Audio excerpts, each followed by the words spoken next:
বছর মাধ্যমিক পরীক্ষা শেষ হয়ে গেছে। যারা যারা এই বছর মাধ্যমিক পরীক্ষা দিয়েছো সকল ছাত্রছাত্রীকে অভিনন্দন ও শুভেচ্ছা জানাচ্ছি। অ্যাকচুয়ালি সবাইয়ের মুখে এটা শুনে থাকবে যে মাধ্যমিক পরীক্ষার গুরুত্ব তেমন নেই, ঠিকই। আর কোনো সময় কোনো কালেই এই মাধ্যমিক পরীক্ষার নম্বরটা খুব একটা বিবেচনা হবে না।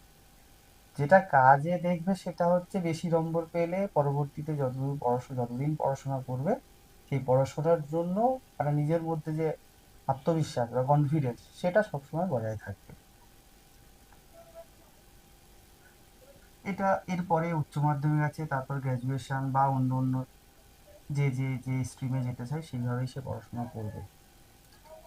আমার এইখানে দু চারটে বলার কথা বলতে, মাধ্যমিক হয়ে যাওয়ার পরে বা পরীক্ষা দিচ্ছে এরকম ছাত্রছাত্রী তার অভিভাবকরা বারবার জিজ্ঞেস করে যে ছেলে মেয়েটাকে ঠিক কি করাবো, কি পড়াবো, সায়েন্সে পড়াবো, আর্টসে পড়াবো না কমার্সে পড়াবো।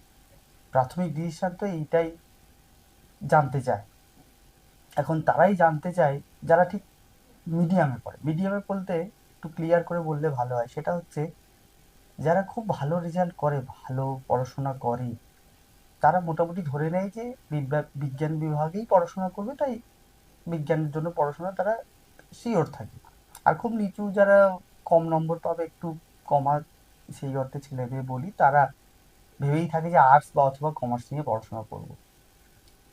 এখন এই ট্রেনটা বা এই ধারাটা বহু বছর ধরে চলে আসছে। ঠিক মাঝখানে মানে ধরুন ভালো ছেলে মেয়ে তার ঠিক নিচে ঠিক 70%, 60%, বিলো 80% স্টুডেন্ট যারা থাকে, সমস্যাটা তাদের এবং তাদের অভিভাবকদের যে তারা সায়েন্স পড়বে কি পড়বে না। আর সায়েন্স যদি নাই বা পড়ে তাহলে করবেটা কি, এরপরে আর্টসে পড়বে না কমার্স পড়বে। প্রথম কথা বলে রাখা ভালো যে কমার্স সম্বন্ধে আপনি আপনার পাড়ায় এলাকায় 10 জনকে জিজ্ঞেস করবেন, দুই একজন ছাড়া বোধহয় কমার্স সম্বন্ধে তার বিস্তর জানা নেই। আমিও যখন পড়াশোনা করতাম আমিও জানতাম না যে ঠিক কমার্সটা পড়ে ঠিক কীটা হয়। আগে শুনতাম যে বাবা কাকারা কমার্স নিয়ে পড়াশোনা করেছে, কিন্তু তাকে এমন গুরুত্বহীনভাবে করে তোলা হয়েছে যে আমরা কেউ আর ইন্টারেস্ট হইনি। এখন যেটা বলার উদ্দেশ্য সেটা হচ্ছে যে সিদ্ধান্ত খুব সঠিক সিদ্ধান্তটা খুব জরুরি যে কি নিয়ে আমরা পড়াশোনা করব। অনেকেই কি করে যেটা ট্রেন্ড হয়ে যায় যে ছেলে মেয়ে একটু আধটু অঙ্কে ভালো, আর রেজাল্ট যদি টেস্টে আরো ভালো করে থাকে, আর মাধ্যমিকে তো মোটামুটি যা প্রশ্নপত্র আমরা দেখি তাতে ভালো নম্বর পেয়ে যায়, তাতে একটা সহজ ধারণা তৈরি হয় যে বিজ্ঞানে নাম্বার ভালো পেয়েছে মানে বিজ্ঞান নিয়ে পড়তে পারবে, অসুবিধা নেই।